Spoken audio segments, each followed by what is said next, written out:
Olá! Vai começar mais um episódio do podcast Papo de Veterinária. Eu sou Thaís Rocha e uma vez por semana eu converso com profissionais da medicina veterinária sobre trajetória e escolhas que moldaram sua carreira. Esse episódio foi gravado pela plataforma Zoom em 13 de agosto de 2021 e a entrevista está publicada no canal youtube.com/papo de veterinária. As experiências em estágios e residência ao longo da sua jornada já lhe impulsionaram a explorar novas possibilidades de atuação? No papo de hoje, eu converso com Camila Baltazar, médica veterinária graduada na Universidade Federal da Bahia e doutora em cirurgia veterinária. Ela hoje é proprietária do Pupila Vet, onde atua como coordenadora do serviço de oftalmologia veterinária. Ela compartilha conosco as experiências profissionais e acadêmicas que a levaram até a sua área de atuação atual e nos mostra os processos de mudança que são naturais em qualquer trajetória. Olá, seja muito bem-vindo ao Papo de Veterinária. É um grande prazer ter você aqui com a gente hoje. Olá, pessoal, tudo bem? Foi um prazer fazer parte desse palquinho VET aí com vocês, tá? E vamos aqui trocar um pouco de experiência, vamos conversar sobre o crescimento profissional, vamos conversar sobre quando a gente desenha alguma coisa na nossa vida e depois a gente vai tomando rumos diferentes e descobrindo novas áreas.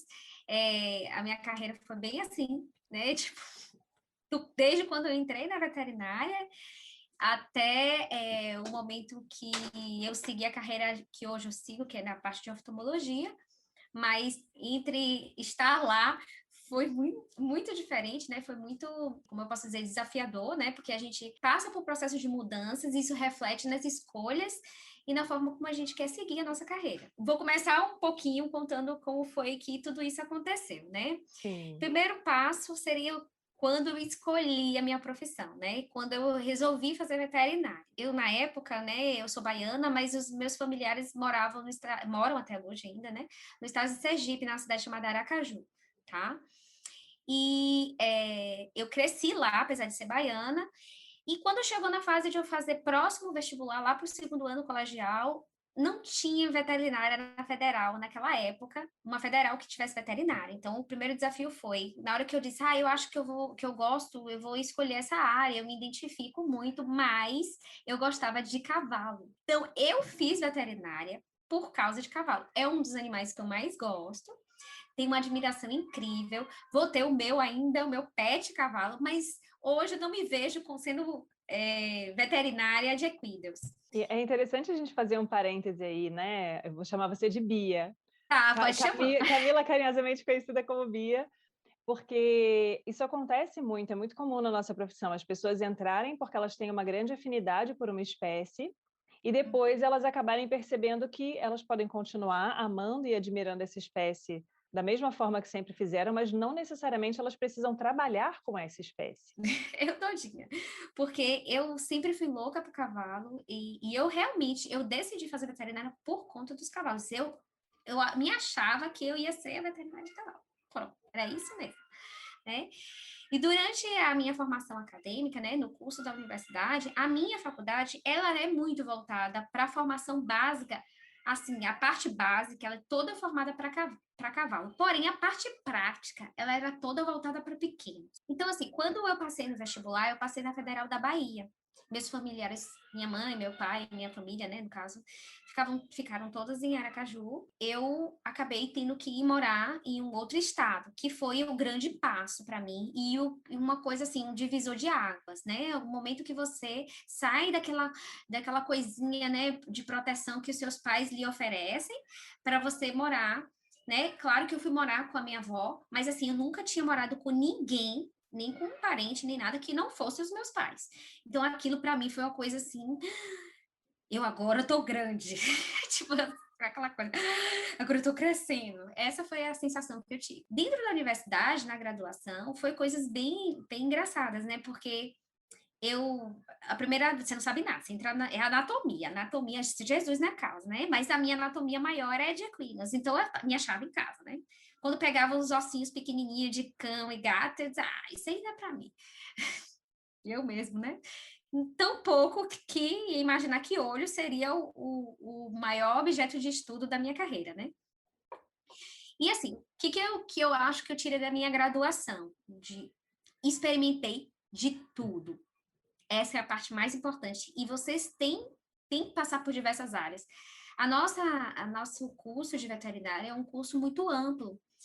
E a gente sente que a gente fica 5 anos e a gente, no final, a gente tem a sensação que a gente não sabe é nada, porque a gente viu tanta coisa e no final a gente, e agora? Onde eu estou? Então, eu acho que o mais importante ao longo da graduação toda é o fato de você experimentar. Você precisa experimentar. Ah, eu não tenho interesse em cavalo, mas faça um estágio em cavalo, um semestre, uma vez por semana, vá na fazenda, veja como é a criação de bovinos, vai para o hospital de pequenos, ah, não gosto de pequenos, só quero grandes, não, mas viva, sinta, às vezes você imagina ser algo que não é, né, e às vezes a gente tem aquele mito de que você tinha que ficar naquele lugar, e na realidade não, você vai descobrindo coisas. E aconteceu isso muito comigo, né?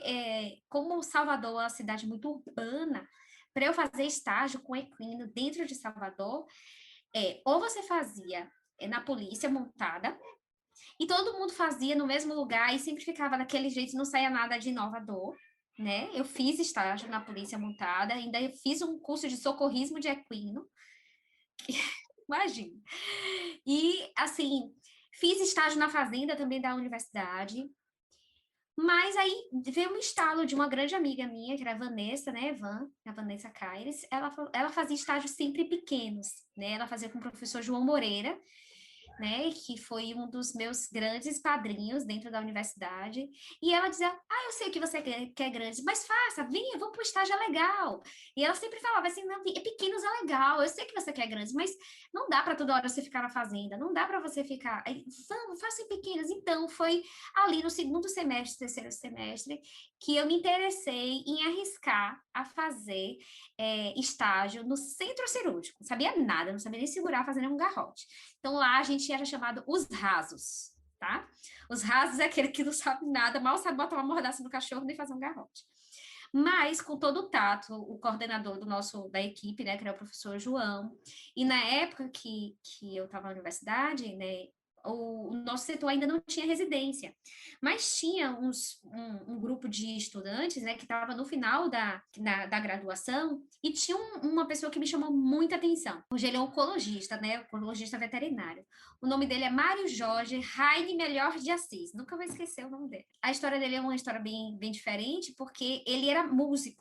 Então, ele era bem mais velho, assim, que a gente, 5 a 6 anos mais velho. Então, ele teve que trancar a universidade para seguir a carreira dele de música. E ele ficou 2 anos, e aí a universidade jubilou ele, porque ele trancou e passou do tempo. E ele só faltava um semestre para se formar na universidade. E ele foi jubilado, porque ele trancou. E aquilo era uma coisa assim, como assim alguém foi jubilado? A gente, né, tudo entrando na faculdade. E aí ele contou a história dele, que ele estava cansado da carreira de músico dele, porque ele tinha que viajar muito e ficava muito tempo ausente, era desgastante, ele não conseguia constituir família nem nada, porque ele só vivia viajando. Então, ele resolveu que ele teria que voltar de novo para a faculdade e concluir veterinária. E nesse ano, que foi o ano que eu comecei a fazer estágio no setor cirúrgico, esse Mário Jorge, ele teve que fazer, ele tinha acabado de passar de novo no vestibular. Então, ele fez novamente o vestibular para a mesma instituição e aproveitou todas as matérias que ele tinha feito e estava fazendo no primeiro semestre dele, que era da nova graduação dele, na realidade, que é antiga, o estágio supervisionado. E aí foi muito legal, porque ele já tinha toda a experiência, né? E ele ensinava muito para a gente. Aí ensina até hoje, né? Porque ele fez mestrado, doutorado, enfim, né? Um profissional incrível. Tem uma clínica também hoje chamada NASA, que trabalha com oncologia. Então, assim, eu via em espelho de pessoas que tinham vidas diferentes e que voltaram para a veterinária e que tinham trajetórias diferentes. Então, durante a minha graduação, eu fiquei focada em equinos e depois mergulhei em pequenos. Depois desse estágio no centro cirúrgico com o professor João, eu nunca mais saí de dentro de um centro cirúrgico. E nessa trajetória de não sair do centro cirúrgico, eu fui me aprimorando, fazendo estágio em clínicas, fazendo estágio, não tinha medo de pegar, às vezes tinha colegas que iam dar plantão, e aí me indicavam para poder ficar de enfermeira lá. Eu ia para ficar de enfermeira, para poder aprender como era a rotina de um plantão. Então, assim, todo meu tempo de graduação, né? O tempo que eu fiquei na graduação, eu sempre fazia o estágio na cirurgia, mas não deixava de fazer um estágio na outra área. Inclusive As é o que a férias, gente recomenda, assim, né? Aproveite, aproveite. porque 5 anos, assim, passam voando, né? Você piscou o olho, você está lá no 10º período já defendendo seu TCC, e a gente fica realmente com essa sensação que você comentou no início, né? De que a gente passou 5 anos estudando pra caramba e ainda não sabe nada. E o que traz Exatamente. esse conhecimento, o que traz um pouco mais de segurança é a experiência prática, que vem com o estágio. Então, a Que gente bem tem que vontade. procurar aproveitar todas as oportunidades para fazer estágio, exatamente. Exatamente. Essa fase foi muito importante. E aí eu fui iniciação científica, que é a parte de pesquisa, vivi essa experiência, fui monitora de cirurgia, fiz estágios, fiz cursos relacionados à produção, né, no caso de inseminação artificial, na época na Fundação Bradesco, aqui tem uma região que tem muito a parte de reprodução forte, fiz estágio também na parte de reprodução, fiz estágio na cavalaria, fiz estágio de microbiologia, fiz estágio, sabe, na anatomia. Então, assim, eu fiz estágio em várias áreas e estágios em clínicas. Uma coisa que foi bem interessante para mim também. Apesar de eu fazer estágio dentro da universidade, fazendo parte do grupo da universidade, eu também fazia estágio aos sábados em clínica, para que eu pudesse ter uma vivência como era, de fato, o mercado lá fora. Porque, queira ou não queira, a universidade faz na gente uma bolha. Ela protege muita gente. E a gente não tem essa visão de mercado lá fora. Porque o que acontece? A gente sai da universidade e você é um profissional lá fora. E como é que é com a postura que a gente tem que ter no profissional lá fora? Como a gente tem que lidar com os tutores? Isso, a universidade, ela falha em alguns aspectos, né? E de ensinar o aluno como é que é a vida lá fora. A gente, dentro da universidade, é aquele bambu luar, que a gente diz, o professor ensina, o professor pega na mão, e o mais velho, e você não pode isso, porque isso aqui não dá para você ainda. Lá fora, ó, você já tem CRMV. Então, uma das coisas que eu posso dizer que para mim foi difícil, eu não fiz na minha graduação, foi fazer estágio fora da minha unidade. Fora da minha unidade, assim, tipo, em outro estado. Durante a minha graduação, como eu já tinha saído de um estado para estar em outro, os recursos da minha família não eram tão assim, porque eu tenho muitos irmãos, e eu não consegui sair para fazer estágio, sair de Salvador para fazer um estágio, tipo, em Minas, ou em São Paulo, ou eu não tinha vivido essa experiência. E eu queria até viver, mas por questões financeiras na época, eu não tinha como fazer esse tipo de viagem. E aí, quando eu terminei a graduação, eu já emendei direto para residência em cirurgia, que foi uma senhora escola, né? Cirurgia, Ave Maria, uma senhora escola. A gente não, né? Eu entrei para a residência ensina bastante a gente, dá aquela coisa assim, é um aprender na prática gostoso e maçante ao mesmo Sim. tempo. O primeiro ano de residência é aquela glória que você bebe tudo como se fosse o pote até ficar seco e ainda você quer mais. O segundo ano é um pouquinho diferente. O segundo ano você diz, meu Deus, acabe logo isso que eu já não aguento mais porque eu tô cansada. Mas, Sim. assim, foi uma coisa incrível. E nesse momento, a residência, eu acho que é aquela complementação prática que falta a gente na graduação, que é você ficar mergulhado no que você quer seguir, mergulhado em uma área de estudo, né? E você acaba sendo, vamos dizer, metralhado de prática. E a prática que acaba assim, não é possível você ter essa prática ao longo da graduação, na maioria das vezes, Exatamente. principalmente em uma Uhum, área como a cirurgia, né? Que uhum. realmente assim, você precisa treinar até você ter a destreza, a habilidade e a confiança, né, do profissional Confiança. falar, não, vou deixar você suturar, vou deixar você auxiliar, né? Tem toda uma etapa, uma série de etapas que tem que ser cumpridas, né?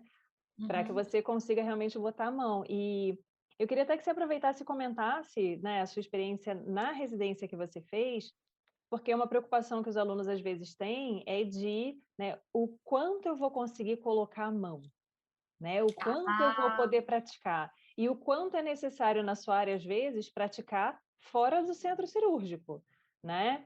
Vai operar um cadáver, vai suturar um pano, um pedaço de sei. pele de animal de abatedouro, sei lá. Então, assim, né, outras práticas que são essenciais para você realmente adquirir aí essa habilidade, né? E esse momento da residência é uma coisa assim muito chave, né? Porque a gente faz uma prova para poder entrar e a gente tem aquela velha entrevista, né, com o papinho com os professores, a banca, e tal. E o que que a gente já começa aí a sua primeira avaliação em que a sua postura profissional e a forma como as pessoas vão olhar você naquele momento que você vai ter que ser avaliado, né? E aí ali você já tem o CRMV, você já é médico veterinário, você está prestando um concurso. E foi o primeiro concurso que eu fiz, né? Que é aquele concurso para residência, que é super disputado. Então, eu lembro que o meu professor na banca me perguntou, e ele sabia que eu não gostava de ortopedia. Ele já sabia porque eu já estava há um tempo da graduação e eu sabia que eu já não gostava de ortopedia. Não era minha. Quando eu tinha cirurgia ortopédica, eu sempre fazia aquela cara assim de que eu não gostava. O que eu gostava mais era de tecidos moles. E ele sabia disso. Mas ele perguntou na banca, no oral, o que eu faria se viesse casos ortopédicos. E eu disse, meu Deus, ele sabe que eu não gosto de ortopedia e que obviamente em off eu ia dizer para ele que tipo que nada, eu passo pro colega e ele faz, mas eu sabia que na banca de avaliação não podia dizer isso. Aí eu respondi o quê? Ó, eu tenho mais afinidade com tecidos moles, mas assim, não significa que eu não vou me empenhar tão quanto para oferecer melhor para os meus pacientes, seja no caso ortopédico também. Mas aí, na experiência, a sorte e o azar na residência, que a minha turma, que seria meus R2, né, que iriam me ensinar, eles não fizeram o R2, porque eles fizeram um concurso e eles passaram no concurso, então eles largaram a residência, o segundo ano. Quem ia me ensinar não estava para me ensinar. Então, eu era literalmente a pessoa que saiu da graduação e entrou na cara da residência e não teria preceptores, que seria normalmente quem ajuda muito vocês são os R2, e eu não tive R2. E no Então, caso você nesse não era momento, R1 então, né, você era R única, era né? eu R única, o meu grupo era R único. Então, assim, foi um pouco desesperador, porque no primeiro dia já tinham 3 cirurgias marcadas para fazer. E eu disse, meu Deus, e agora? Não tem ninguém. Então, nesse momento, o professor, né, sabia da situação, porque ele estava ciente do que tinha acontecido. Ele chamou, tinha na época um programa chamado Procad. E no Procad, o professor João chamou o pessoal da Unesp, foi o primeiro contato que eu tive com o pessoal da Unesp. Ele chamou o pessoal do professor Newton para ir. Eles foram para a Universidade Federal da Bahia e ficaram 2 meses com a gente, ensinando a gente. E eles ficaram lá e foi uma troca muito importante, porque a gente teve conhecimento de outra universidade, vindo de pessoas que tiveram formações diferentes. E eles ensinaram a gente a fazer, não só a ter segurança em fazer cirurgia, né? Porque tecnicamente a gente tinha estudado para fazer, mas faltava experiência, né? Como mostrar confiança, que estavam ali, e a gente se sentir cada vez mais seguro para ir fazendo primeiros procedimentos mais simples, ganhando confiança nos procedimentos mais simples. Claro que nossa curva no primeiro ano de residência, o tempo cirúrgico é maior, né? E a gente foi devagarzinho, era sempre eu operava com outro residente junto, né? Então sempre tinha nós dois, porque duas cabeças pensando não era melhor que uma, e era estudando e fazendo em cadáver, e na hora da dúvida, que chamava o professor para estar com a gente, que era uma cirurgia mais complicada, ele ficava no centro, e aí a gente vai ganhando confiança e vai andando na residência. Foi dessa forma que a gente foi evoluindo dentro do nosso programa, até a gente ter R1 e ensinar os nossos R1s.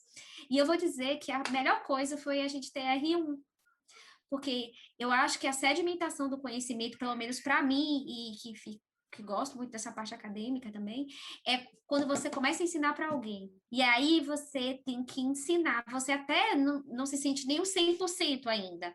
Você está bem melhor, mas você não é o 100%. Mas a partir do momento que você ensina o outro, você fortalece muito o seu conhecimento, porque a partir daí você tem dúvida do outro que você tem que tirar e você tem que fazer a carão de autoridade que você é o mais velho.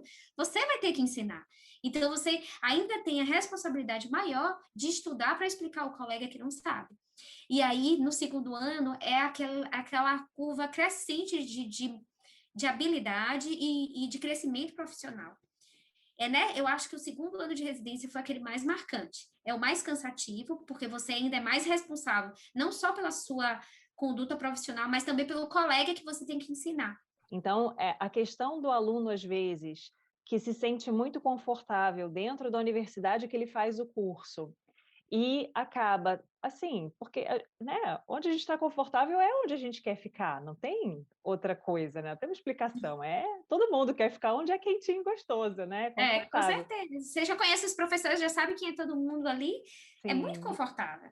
Mas, esse conhecimento que a gente adquire indo a outras instituições ou tendo essa troca com colegas de outras instituições é extremamente importante, porque aí a gente se dá conta de que não existe muitas vezes uma forma única de fazer as coisas, né, uma forma única de Exatamente. conduzir os casos, né, às vezes você tem uma possibilidade de discussão com pessoas que têm uma experiência bem diferente daquela que você tem, e você acaba agregando muito na sua formação também.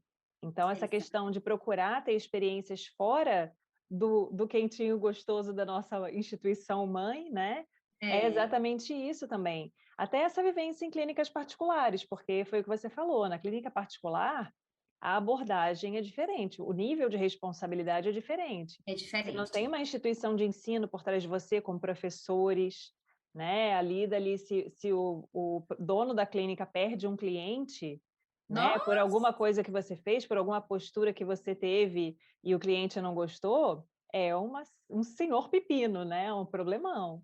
Então a Não, gente e realmente você também aprende. que está começando ali, é a sua imagem como profissional. Então, daqui a pouco você é aquele aluno que está se formando. Tanto pode ser uma possibilidade de abertura de possibilidade de trabalho pós-formação, como também pode ser assim, aquela ali eu não quero de jeito nenhum.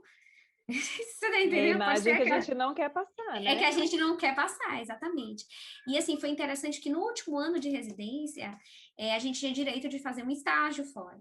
E aí foi que eu caí na Unesp, né? Que é onde eu fiz o meu mestrado, meu doutorado.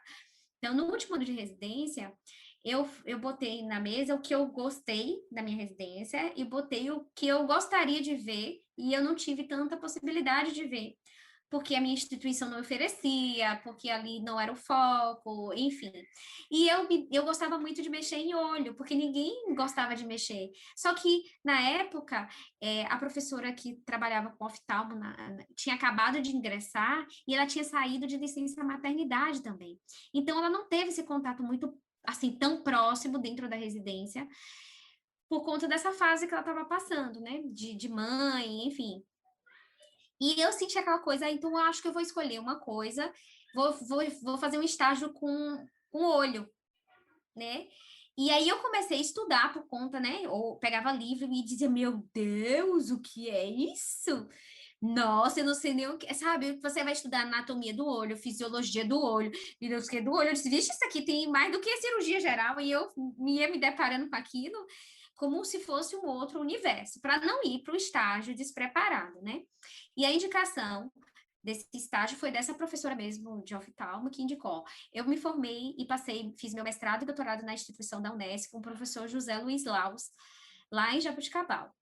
Se você quiser, eu mando um e-mail para ele e digo que você é aluna da gente, da residência, e que gostaria de fazer um estágio. E foi nessa indicação da professora e nesse canal que a professora Ariane, né, Ariane Oriá, uma ótima pesquisadora na área de oftalmologia, super conceituada, com o prêmio nacional, enfim, saiu até em New York Times, essa pesquisa que ela faz. Mas, assim, ela trabalha muito com a área de oftalmologia voltada para silvestres, enfim, né, conservação. E aí foi ela que me indicou, o professor Laus, e aí foi onde eu resolvi fazer meu primeiro estágio, já que eu tinha residência, eu ganhava um dinheirinho, e aí eu podia guardar e economizar, e me programei para fazer esse estágio de 30 dias na Unesp. E eu vou dizer assim, quando eu cheguei na Unesp, né, ó, eu sei que tem as outras instituições, mas a sensação que eu tive quando eu cheguei na Unesp foi: nossa! Compartilho, É, compartilho. Foi a mesma coisa eu que falo assim, aconteceu comigo. uau! É. E aí eu percebi que eles têm um protocolo operacional e sistemático que faz com que o hospital funcione. Existe todos os professores e toda a administração conversa na mesma língua. Então, o aluno tem que estar vestido desse jeito, O aluno lá não pode mexer no paciente, ele acompanha os atendimentos, mas ele não mete a mão. Mas você, mesmo assim, você aprende muito porque você vê de tudo. O caso eles fazem de tudo para que seja finalizado exatamente no dia, não deixe nada para o outro dia. Então, o paciente entra, ele faz a avaliação oftálmica, mas se ele já coleta o exame de sangue, o exame vai para o laboratório em 40, 50 minutos, o exame já está de volta, com o resultado do exame na mão, para que você possa medicar e aquele paciente sair medicado de maneira correta. Se você precisa de uma interdisciplinaridade daquela área, aí você não pode, por exemplo, eu que era serviço de oftalmologia, eu jamais podia chegar e dizer assim, deixa eu auscultar aqui para ver se tem uma bulha antes. Não, eu tinha que, olha, você vai ter que, se você suspeita que tem alguma alteração cardiológica, porque o animal ficou um pouco com a língua roxa, você tem que ligar para o setor de cardiologia e mandar esse animal para o setor de cardiologia. Eu não posso fazer a conduta clínica no setor de oftalmo, porque lá é setorizado. Então, é oncologia, a parte de nefrologia, a parte de oncologia, a parte de emergência, a parte de cirurgia, ortopedia. Você tá entendendo? O pessoal de grandes é de grandes, pessoal de suíno é de suíno, pessoal das galinhas lá de avicultura é lá na avicultura, pessoal de genética é o departamento de genética, departamento de equinocultura, e lá vai cada um com o seu departamento. Então, assim, com os seus setores. E era muito interessante porque eu não tinha isso. Eu não tinha essa vivência, porque às vezes, quantas vezes a gente não coleta o exame de um paciente e o resultado só vai sair daqui a um dia ou dois para a gente fazer de fato a conduta clínica. E lá não. Então, fazia com que eu tivesse um aprendizado imediato. E isso era incrível, eu achava aquilo assim, meu Deus, eu vou saber o que o animal tem, A, B, C, D, o exame de sangue, se precisa internar, se precisa entrar em cirurgia agora. Atendi de manhã, de tarde, é cirurgia, vai para cirurgia. Naquele mesmo momento, entendeu? E era assim uma coisa incrível de se ver. Então, o que eu posso dizer da Unesp, na minha experiência, foi literalmente uau, sabe? E nesse estágio, que eu nunca tinha feito fora, e aí eu reforço a experiência de a gente viver estágios em outras instituições e ver outras, eu não quis mais sair de lá. Então, quando eu terminei meu estágio, eu disse, é aqui que eu quero ficar, é aqui que eu quero beber dessa fonte, eu quero explorar mais essa instituição, eu quero aprender mais sobre oftalmologia, eu quero entender mais como funciona essa instituição, o que eu posso aprender dela. E foi aí que eu fiz um mestrado no setor de oftalmologia e mudei a minha carreira de cirurgiã geral, que era aquilo que eu tinha construído em uma parte da minha graduação, que antes inicialmente era de equinos e depois passou a ser pequenos e passou a ser cirurgia, porque eu ficava no centro cirúrgico e eu gostava, e deixou de ser cirurgia geral e passou a ser oftalmologia. Então, mas eu acho que é bacana a gente também levantar essa bola, né? Porque além de a gente estar sempre sujeito a essas mudanças de direção, né? Às vezes acontece um evento novo, você fala, cara, olha esse novo mundo que está se abrindo diante de mim, é isso que eu quero, né? Ainda tem provavelmente a importância que o conhecimento da cirurgia geral, não só o conhecimento, mas a habilidade manual, a destreza, Manual, trouxeram destreza. para você poder se especializar em uma área como a oftalmologia, Com né? certeza. Em Me que ajudou muito. cirurgias são, né, relativamente comuns, né?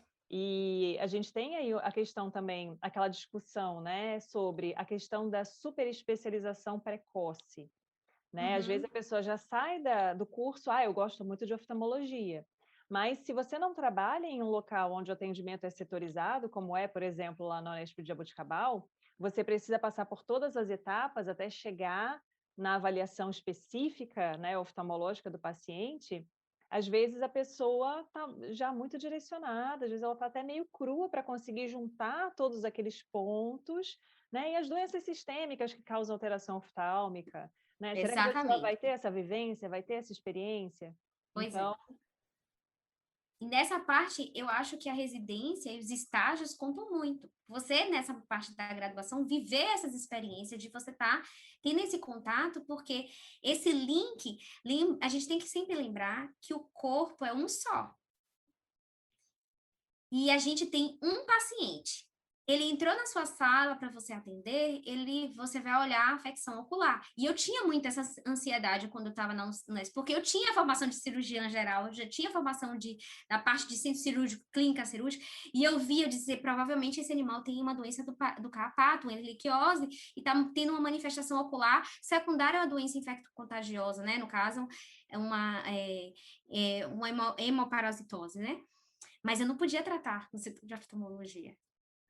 Então, o que eu tinha que fazer? Eu tinha que já saber, na minha triagem ocular, as suspeitas que eu tinha, para que eu pudesse encaminhar para o setor correto, para que ele pudesse ajudar aquele paciente do jeito correto.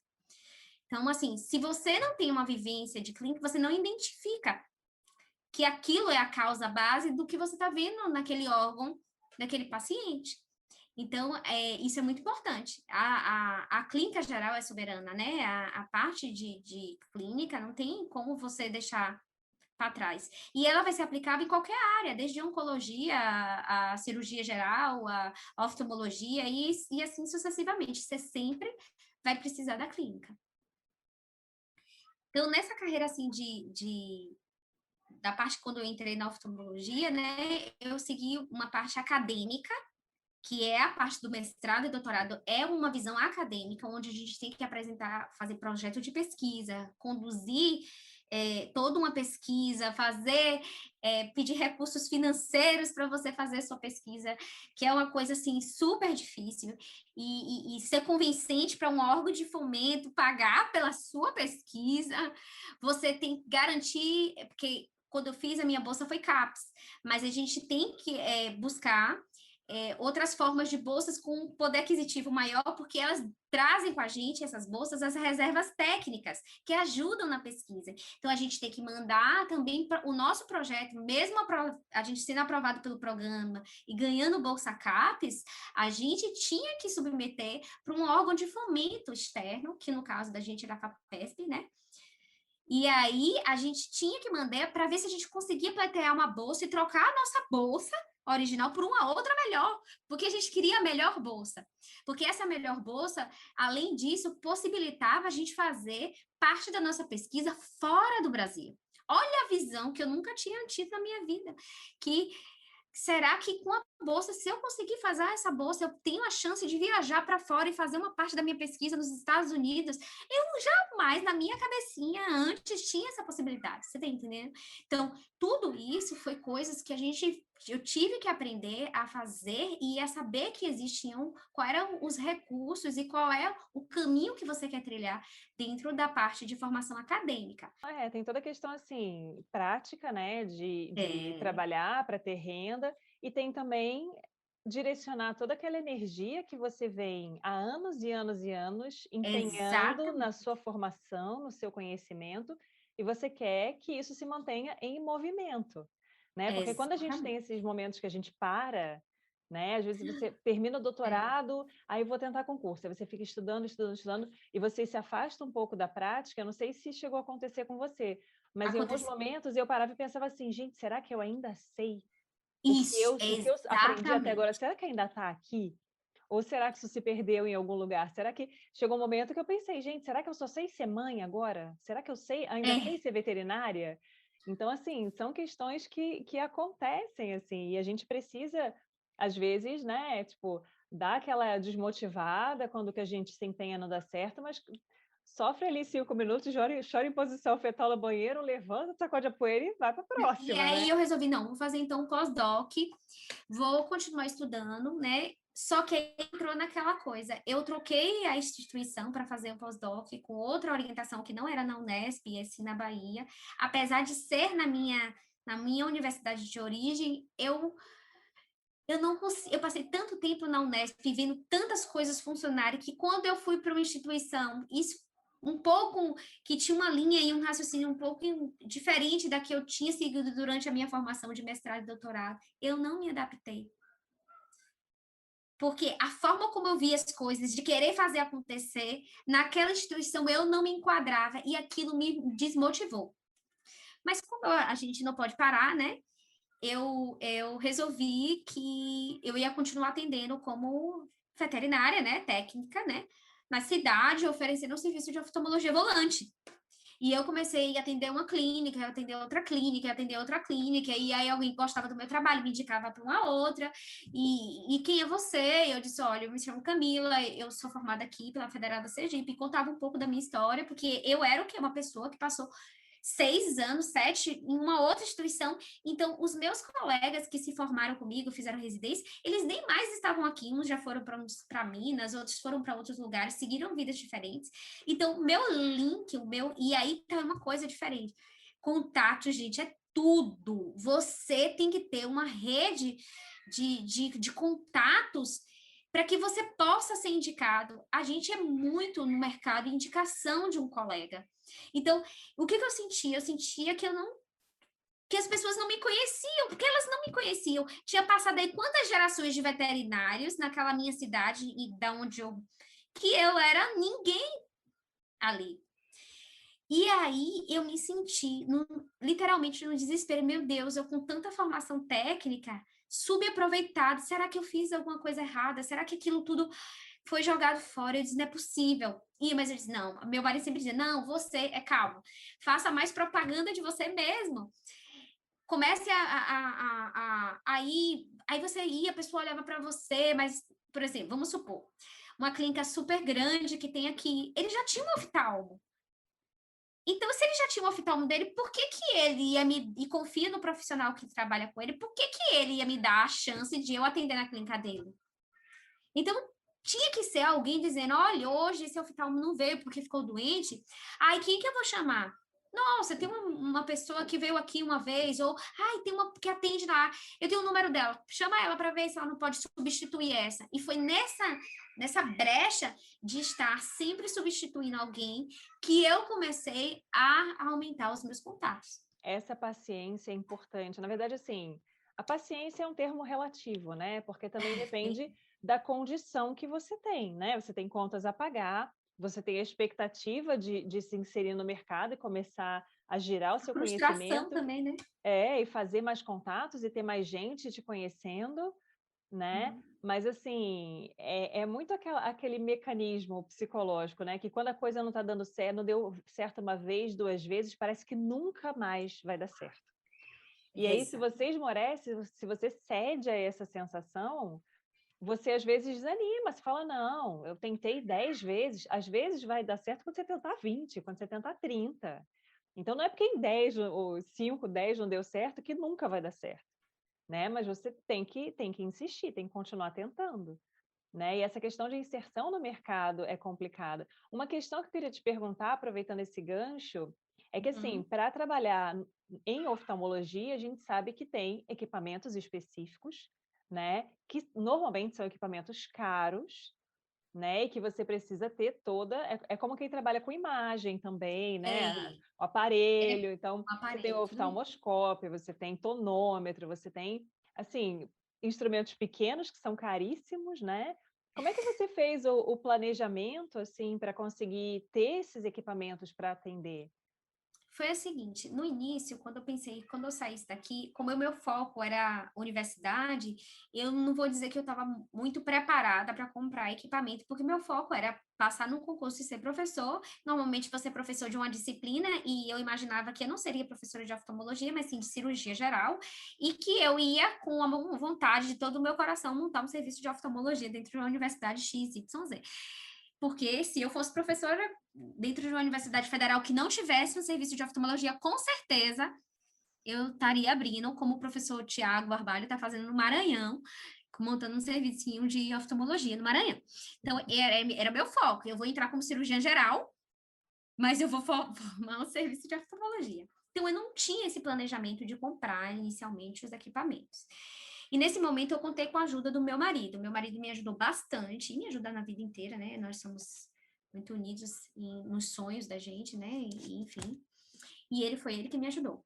Então, eu comprei o meu primeiro aparelho, foi o tonômetro, né? Que é o aparelho que afere a pressão intraocular. Porque dentro da rotina da oftalmologia, a gente não pode ter dúvida se o animal tem um uveíte ou um glaucoma. Isso aí tipo, você ter um animal na mesa e você ter dúvida se ele tem um uveíte ou glaucoma, condutas terapêuticas totalmente diferentes, você não vai ajudar, você pode até piorar o seu paciente se você não fizesse o diagnóstico. Então, eu fui por exclusão, né? Porque os aparelhos, eles são todos, assim, muito caros, eles são todos importados. Então, depende muito de quanto está o dólar. Então, assim, eu escolhi primeiro para comprar o tonômetro. Depois do tonômetro, quando eu comecei a atender também, tinha uma das minhas sócias, né, na época que a gente fez uma sociedade, hoje a gente não é mais sócia, mas assim, foi muito bom para mim e me ajudou muito, que é a doutora Raquel Libório. Ela me ajudou demais quando eu cheguei, porque ela também estava chegando, e os pais dela também ajudaram ela, e ela já tinha comprado o equipamento dela. E ela tinha lâmpada de fenda, que eu não tinha ainda. E ela, no início, me ajudou bastante, porque ela me emprestava a lâmpada de fenda para eu fazer alguns atendimentos, que é coisa, assim, de gente muito boa, porque não é qualquer um que empresta a sua lâmpada de fenda, não. Então, a doutora Raquel Libório, ela me emprestava, dizia, você vai atender, faça um bom serviço, eu sei que você faz, sabia que eu ia ter cuidado, e ela me emprestava a lâmpada dela. Mas, logo em seguida, eu não me sentia confortável de pegar um equipamento tão caro de alguém, até porque eu não tinha o meu para eu comprar para mim, imagine se ela fizesse alguma coisa com o equipamento de alguém. E aí, logo em seguida, o meu desenho foi comprar a lâmpada de fenda. E aí, meu marido se empenhou, porque vou dizer ele que se empenhou bastante na parte financeira para me ajudar. E aí, compramos o termômetro, a lâmpada de fenda, e eu usava uma lente de 20 dioptrias com uma lanterna muito boa para fazer fundo de olho. E assim foi que eu comecei meu atendimento. E eu fazia muita coisa, uma lupazinha de pala, uma lanterna, as fitas de fluorescente, o meu tonômetro e minha lâmpada de fenda. Só que o que acontece é o seguinte, você faz na oftalmologia um bom atendimento com esses equipamentos. Porém, onde você ganha mais dinheiro não é na consulta oftálmica, são nas cirurgias oftálmicas. E eu não tinha o meu microscópio cirúrgico. Então, eu conseguia fazer cirurgias macros, mas eu não tinha como fazer cirurgias micros, que era o que dava mais rentabilidade financeira. Se você tem ideia, às vezes você vai fazer uma cirurgia, uma microcirurgia hoje ocular, que vai custar 3, 4 mil. E se você for fazer uma cirurgia de catarata, pode custar até 6, 7 mil no animal. Então, assim, eu não tinha esse microscópio, que também era muito caro, e Raquel tinha. Então, quando tinha cirurgia de micro, aí Raquel, não, é micro, bora, pega o meu microscópio, você não pode perder esse cliente. Então, ela mesma super me ajudou, sabe? Muito, muito, eu sou muito grata nesse aspecto a ela, porque nesse momento ela foi uma pessoa que foi muito solidária e me ajudou bastante. E aí, rapidamente, eu comecei a ter um pouquinho de capital e vi que aquilo já estava começando a, né? Não é se pagar, porque demora para você pagar um equipamento caro, mas já começar a justificar, já comprar um microscópio. E quem me ajudou com o microscópio? Meu marido, é óbvio, claro que lógico, né? E ele dizia assim: eu estou investindo em você porque eu sei que isso vai trazer retorno. Daqui a um tempo você vai conseguir trazer esses equipamentos todos que você investiu em você vai trazer os frutos, porque isso quanto mais você faz atendimentos, melhores recursos você tem para oferecer para os seus pacientes, mais você cresce profissionalmente, mais visibilidade você tem, e assim você faz um serviço de peso, né? E E, foi e nesse sendo momento. também, e sendo também equipamentos caros, É, né? Provavelmente não é todo profissional que consegue oferecer esse serviço, e você cria um exatamente. diferencial importante para aumentar cada vez mais a sua clientela. Porque aquele É, oftalmologista que faz o atendimento mais básico, que não tem acesso a esses equipamentos, ele vai chegar à conclusão de que é necessária uma microcirurgia, uma cirurgia de catarata, e ele vai encaminhar esse paciente para você. E você vai exatamente. executar aquele procedimento que acaba sendo mais rentável, né? Mais rentável, exatamente. Então, assim, hoje o que eu normalmente olho e digo assim, eu adoro atender a clínica oftálmica, mas assim, a cereja do bolo é a cirurgia oftálmica. Se para mim que sou cirurgiã, eu tenho amigas que são oftalmologistas, mas elas não são muito, não têm muita afinidade com cirurgia e preferem ficar mais na parte clínica. E na hora da cirurgia ela liga e diz: "Ah, é cirúrgico, é uma nucleação, é uma cirurgia, é um pedículo, enfim". Ela liga para a gente ir fazer, mas ela já fez a parte clínica, sabe? Porque ela não gosta muito da cirurgia. Eu tenho amigos que são assim.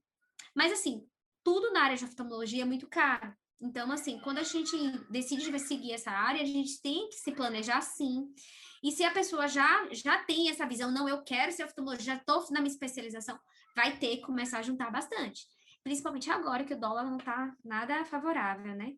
Então, nesse processo de construção do conhecimento e da trajetória que a gente quer seguir, existe muitas dificuldades. Não existe, estou contando assim para você, dando risada, mas teve muito choro no meio do caminho, tá? Muito desespero, muito insegurança, muita, como eu posso dizer, é, incertezas da escolha que eu fiz. Também a gente teve muito apoio, como eu falei, você, meu marido, a doutora Raquel, e colegas, indicações. Isso é muito importante, a gente faça uma boa rede de relações com os outros profissionais, com seus amigos. Sempre tente preservar ao máximo a cordialidade com os colegas, mesmo que vocês não tenham aquela afinidade tanto, mas seja cordial com seus colegas. São essas pessoas que na roda da vida vão cruzar ali e vão te ajudar, sabe? Então, são essas pessoas que vão fortalecer sua parte profissional e as suas indicações para outros colegas.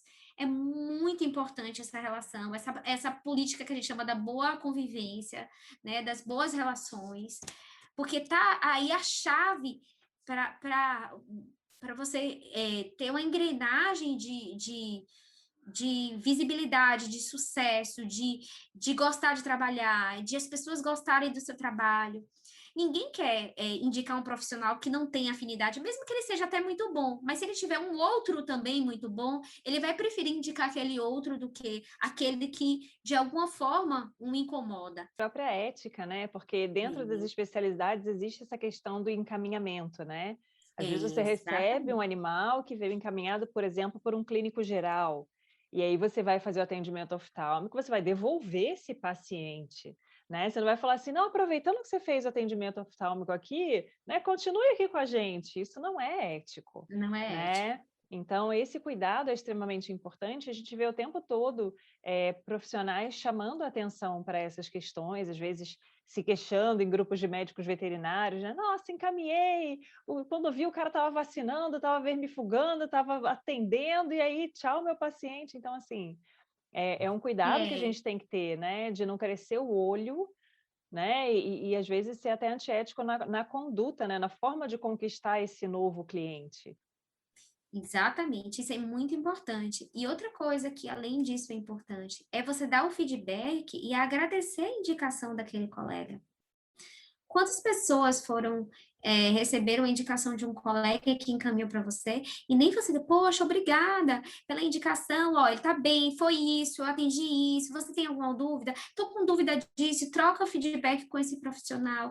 Olha, eu tive que mexer na sua conduta, porque vamos supor, chegou um paciente para mim que estava usando corticoide numa úlcera. Ele disse, não vou, eu tecnicamente não posso deixar, mas não vou dizer para o dono que não se usa corticoide. Você tá entendendo? Eu vou chegar e dizer, olha, eu vou fazer algumas mudanças no protocolo com base no que eu tô vendo hoje, e você vai dar aquela coisa, e você vai ligar para o colega que lhe indicou, e vai dizer, olha, obrigada pela indicação, olha, eu mudei algumas coisas no protocolo, porque eu achei que talvez ajude mais no processo de cicatrização, então eu mexi nisso, acrescentei isso, mas muito obrigada, e cordialmente, não precisa dizer, você está errado, não se faz isso, isso é tecnicamente errado, nem também queimar para o tutor que o profissional fez uma conduta que não é o legal, porque você também pode passar por isso. Todo mundo está ali para aprender. Se o colega deu o melhor dele e faltou alguma coisa, e você é o especialista, você está ali na função de ajudar o paciente, não apontar o dedo para o colega, sabe? E nessa conduta, foi nessa trajetória, junto com essa doutora que é a Raquel, né? Ela gosta muito de ser volante, né? E eu tinha eu comecei a ter, assim, por ser mãe, né? A visão que eu tenho, mas assim, que eu não ia querer ficar a vida toda rodando, atendendo as clínicas. Então, eu deixei um pouco essa parceria que eu tinha com a doutora Raquel de vida de volante para ficar um pouquinho mais, ainda faço volante, mas ficar um pouquinho mais dentro de um estabelecimento e que eu pudesse oferecer todo da forma que eu aprendi dentro do serviço de oftalmologia onde eu fiz estágio. A minha pretensão é transformar a pupila, ainda não consegui chegar lá, porque ainda é uma jornada, é caro, né? Eu quero transformar, o meu sonho é transformar a pupila num centro igual ou bem parecido com os princípios do serviço de oftalmologia que nós tínhamos na Unesp. Sugeriria para uma pessoa que tem como objetivo trabalhar nessa área, que às vezes é uma escolha que a pessoa faz bem no começo do curso, né, como a gente estava comentando, às vezes sem um conhecimento horizontal, né, bem É. sedimentado ali, a pessoa já pensa em uma especialidade. O que que você sugeriria em termos de formação? Que etapas você Eu, considera eu, importantes? eu acho que a residência é muito importante. Ela, mesmo que você, como eu fiz, eu hoje não exerço mais a área de cirurgia geral só quando é necessário, tá? Assim, não estou dizendo que eu não vou fazer isso mais, eu não excluí da minha vida de um dia de resolver dizer, eu vou voltar a operar, enfim, cirurgia geral, né? Mas em algumas situações até aconteceu, assim, tipo um paciente oftálmico, né? Precisar de uma cirurgia geral também e eu ter que fazer cirurgia geral. Mas, assim, não é a regra, né? Mas, assim, eu acho que fortalecer a parte de clínica e cirurgia geral, ela é fundamental, ou uma área específica que você queira fazer. A residência traz isso antes de você decidir de fato qual a carreira que você quer seguir, tá? Eu acho que a residência é o primeiro passo. Para quem quer seguir a área acadêmica, tem gente que já faz a graduação e já segue direto para um mestrado. Mesmo assim, eu sempre, mesmo que você, eu quero seguir um mestrado, eu não quero ser técnico, a vida dá tantas voltas, assim, você não sabe o que você vai querer amanhã. Eu acho que, mesmo assim, faça uma residência. Mesmo que se você goste mais de laboratório, mesmo que você goste mais de reprodução, mesmo que você goste mais da parte de criação, seja lá qual for a área que você quer, eu acho que a residência é sempre o primeiro passo. Mesmo que você queira ser um professor, tem melhor coisa de você ter um professor experiente, que sabe, você pergunta a coisa, ele diz que sabe fazer, e você pergunta aquela coisa e diz, puxa, qual é a história que ele construiu? Eu acho que a residência seria o primeiro passo. Mesmo que você queira fazer uma especialização, isso não extingue você fazer uma especialização em residência. Eu tenho um grande colega, que é o Paulo Iarque, né, que é oncologista. Ele é de Jabuticabal também, ele é de Ele já Botucatu. falou no nosso canal, meninas, já Ai, pronto. convidamos. Então, pronto. O Paulo, ele é um exemplo clássico, né? Ele durante a residência dele, ele fez especialização fazendo residência. Então não tem porquê a gente não se limitar, né? Mas eu acho que você partir direto para a especialização, sem ter vivido outras coisas, eu acredito que você esteja pulando fases de amadurecimento, de aprendizado. Mas, assim, é a minha opinião, pode ser que a pessoa que sabe, se autoconhece tanto que quer seguir aquela carreira e já tem isso bem sedimentado. E eu tenho um exemplo de uma grande amiga, que é a Luana Machado, que trabalha com reprodução de equinos na região de Vitória da Conquista, que é o interior aqui. E desde o dia que ela entrou na faculdade até hoje, ela disse, eu só quero tratar de cavalo. E até hoje ela só cuida de cavalo. Então, ela é uma pessoa que realmente já sabia o que ela queria, né? E ela se manteve isso e é a linha de trabalho dela até hoje. Se você se autoconhece tão bem como a Luana, que queria só aquilo, tudo bem, você pode até focar na especialização. Mas eu acho que, de maneira geral, você viver essa experiência de residência é bem importante. Este foi o Papo de Veterinária. Obrigada por ficar conosco até aqui. E não esqueça de compartilhar com seus colegas que também gostariam de saber mais sobre a profissão. Toda quarta-feira temos vídeos novos no youtube.com/papo de veterinária. E às segundas-feiras estarei aqui com vocês para mais um episódio. Até lá!